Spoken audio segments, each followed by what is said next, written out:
Alright, I'm doing something a bit different here. I have a patron request to do the Queen of Black Magic, but he did not specify which one, so I'm going to do both of them for him because he deserves two reviews instead of one. So I'm doing Queen of Black Magic 1981 and the 2019 remake 2019 or 2020 2019. Fuck it, who cares? And yeah, it's a remake, so this is going to be like a versus video. I'm not gonna do my typical spoiler-free section and then spoiler section. I'm just gonna do spoiler sections for both of these movies. So if you haven't seen them, then click away. But I'm just gonna do a spoiler section. So let's start with 1981's Queen of Black Magic. This one, compared to the remake, this one's much more cheesy than the remake, and they're both Korean, not Korean. I don't even know what country these are. Indonesian. I think the second one, the remake's Indonesian, and I think the 81 version is Indonesian also. Vietnamese. I don't know. I didn't look into it, but yeah, they're both subtitled films. So if you're completely against reading films and you need like dubbing, I'm not sure if these have English dubs. But if you're against like reading films, then you're not gonna like this because you have to read both of them. But I can watch subtitled foreign films. I don't mind. So, uh, and even though it's foreign actors in this original one, um, I can still tell that it's bad acting in this first one. But yeah, so yeah, the first one, the original one's pretty cheesy. It starts with this wedding ceremony and this bride is seeing snakes everywhere, and the groom automatically assumes that his ex-girlfriend, who he fucked over, he promised her that he was going to get married to her, but he just had sex with her and married some other chick. He automatically assumes that she must be pulling some kind of black magic shit, so he gets all his friends to pick her up and throw her off a cliff, and she literally like rolls into a guy's arms. Like she just falls down a hill, and then when she is about to hit the ground, she just lands right in this guy's arms, and then he starts taking care of her like Halloween 5. This it reminded me of Halloween 5, just the way the little shanty that he lives in looked. Um, he and then we see like all these people floating around, like the shaman gets killed. He's just floating around. He gets turned upside down and like slammed against the ground like multiple times. And so then he's like imploring her to get revenge, to practice black magic, and she becomes a queen of black magic like overnight. And it's confusing because at first he's like, you should get revenge. And then when she kills somebody, he's like, I didn't teach you this power to use it for evil or to kill people. But then after that, he's like, no, you need to kill more people. You need to kill these people. And it's all for personal, like, selfish reasons. He just wants to get rid of his enemies and blah, blah, blah. But that was just confusing me. I'm not a fan of this movie's atmosphere, the setting. I don't like this village setting in the movie. I didn't care for it. I didn't care for the music overall in this one. The atmosphere and this music in the remake is much better. In this one, the music's all over the place. The music sounds like an old 50s, 60s American horror movie at times, and then it sounds like an Asian horror movie. It's just all over the place. This guy gets attacked by bees all over him. He has a Nicolas Cage moment. I love my eyes. How is what they did torture? They're talking about how they tortured her. All they did was pick her up and throw her to her death. There's not much torture to that, you know? So then this guy's arm and face burst open. It's like his veins are bulging and they're just like bursting. So we got some good gore in here. There's a few moments of good practical effects in here. It's the opposite in the remake. It's all CGI for the most part. So the the main girl's mother or her grandma, I can't remember what, I think it was her mother. She doesn't really put much of a fight to rescue her daughter at first. When she gets thrown off the cliff, she's not even like putting up a struggle trying to rescue her daughter at all. And then later on, this old woman is just getting beat up by this asshole in front of all the villagers, and they don't even step in to help out. It was just insane. And then this is when it gets kind of cheesy. The Queen of Black Magic, she like pulls this weird maneuver where she like starts spinning real fast, like Tasmanian Devil, and she just goes into the dirt and then takes this other guy and like pulls him into the ground, something out of tremors, and drowns him. It's just there's a lot of silly shit in here. Like she's doing these weird magic tricks where she has to like hold on to her big toe and put it up to her like mouth to do a certain spell. What she's doing in this movie doesn't even look like it is black magic. It just looks really stupid. Like it's silly. It's very silly, and it doesn't even seem like it's really magic. And then this guy's stomach is like getting bigger and bigger and bigger, and it looks really bad. It's like a balloon that it doesn't look good, and it's really silly. And then she steals a baby, and she has it in like this swing, and the rope is two live like giant anaconda snakes. That was creepy. And then whatever happened with the baby, I don't know. She never gives it back. I don't remember her ever giving the baby back. Why did she steal the baby? I don't know. And this movie is kind of slow, I will say that. And the remake is a little slow, mainly in the beginning, but this one's the pacing's all over the place. It just keeps going and stopping, going and stopping, and then they just insert incest. Like she falls in love with this guy who comes into town, and then he ends up being her brother that she got separated from at a young age. So that was kind of messed up.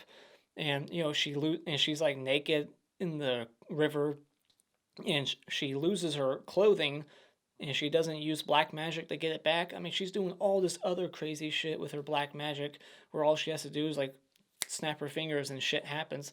Like just snap your fingers and then there's your clothes. Get your clothes back your own way, you know. How come when people get hung in some of these movies, they just automatically start bleeding out of their mouth? Doesn't make sense. I mean, just because your neck snaps, would that make you bleed out your mouth? That didn't make sense to me. I've seen it in other movies too, like Anthropophagus. I mean, I guess it could happen, maybe not. I don't know. And then she's like shooting fireballs out her hands at one moment, so it turns into like Dragon Ball Z or some shit. And then she gets this guy to like go rip his own head off. He's just like digging at his neck, and then he just picks his head up and just he tears his own head off, throws it, and then his severed head just starts floating around like Bride of Reanimator, the bat head. His head's just flying around and bites the other dude. This movie is insane in some moments. It's out there. So, and there's all kinds of shit in this movie. I'm lost. The knife he has kind of reminds me of the knife in Mulan. That was my favorite Disney movie growing up. It's got that weird crooked blade. Just took me right back to Mulan. Completely pointless, but whatever. Then there's no end credits at the end of this movie. It just is like the end, you know. There's no end credits, and this movie has a very similar ending to like Scanners. You know, the veins again, like this guy, they're like having this black magic battle, and his veins start bulging and just bursting, blood squirting out of his arms, and then all of a sudden his head explodes, and then his chest explodes, his leg, he's like exploding all over. And that's the end of the movie, really. So, yeah. And then Marini, the main witch here, or voodoo person, whatever you call them, black magic lady, she just drops dead. I'm not sure why. I guess the struggle of that battle there at the end. And yeah, that's really the end of the movie. So, yeah, would I recommend it? If what I said sounds interesting, yeah, go watch it. If you like, you know, silly gore scenes that I talked about, and a sound design that adds to the cheesiness, like the bad sound design when like people are getting punched, that sound you always hear. And so now let's move on to the remake from 2019 from the director of Headshot. So this one is much more better made than the other one. It's got better cinematography here. I like the atmosphere of it, and it's a lot more creepy and disturbing in moments. You got a whole busload of dead children at one point, and this one's got just more like hallucinations and just insects, stuff like that. Things that get under your skin, quite literally, in this movie. But it's also a little slow and a little hard to follow. And and I will say that the climax of this movie was disappointing also. It just was like, it felt rushed. But anyways, let's get into it. So, we get this family, they're driving down the road, and it's a family of like five, and four of them are in on this joke where they're going to make the little kid believe for a moment that he was adopted. That's a fucked up joke. So then, we get this hit and run, and they think they just hit a deer, but they actually hit some poor woman, and we find out who she is later on. And then they find the body on the road much later in the night, and they somehow found out, like, they found the spot again later on. I mean, how it all looks, it's like fields for miles and miles. It's a long road for miles. Like, how did he know exactly what the spot was where he hit the deer? Like, he just found it instantly. It's like bullshit. And then they come across the busload of dead children, and like a lot of them are missing their eyeballs, and there's just centipedes and just all kinds of insects and rodents just crawling out of their bodies. That was pretty cool and very disturbing.